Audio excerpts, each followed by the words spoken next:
so we're gonna look at a couple of hip activation drills. If your hips tend to be on the tight side, we don't want to assume they're just tight. They may be tight because they're weak.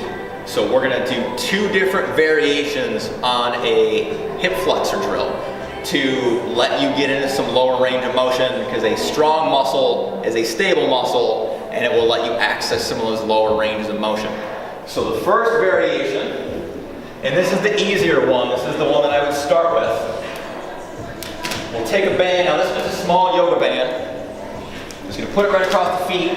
We're gonna we're gonna elevate, not elbow, we're gonna elevate our feet up on top of a bench to make it easier to keep your lower back flat against the ground. Put our head back. I want you to take your thumbs and just put them right into your hips right here, because I want you to feel the muscle working as you go. So you're just gonna take one knee, pull it all the way in as tight as you can, and I want you to feel this muscle firing, and then extend it back out. When you pull it in, I would hold it for a couple of seconds, and you should feel it right here.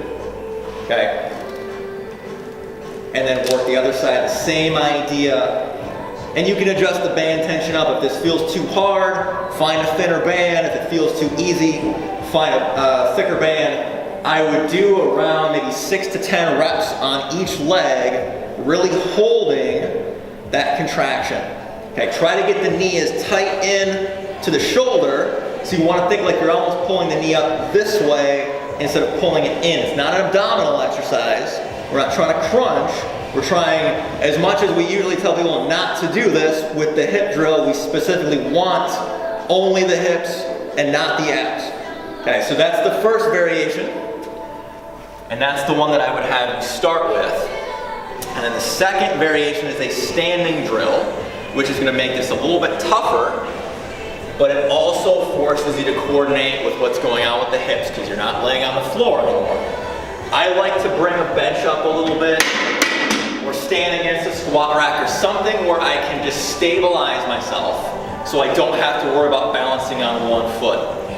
I've got my band set up like I did before. Again, I got this thumb right here. All I'm going to do is just pull this knee up as high as I can and then bring it back down. If you're doing it right, you shouldn't get drastically above 90 degrees, but I need to keep, again, it's not an abdominal exercise. I need to keep all this straight, so the only movement happening here is the hip. I pull this knee up, I bring down. Okay, I'm just going to work this side.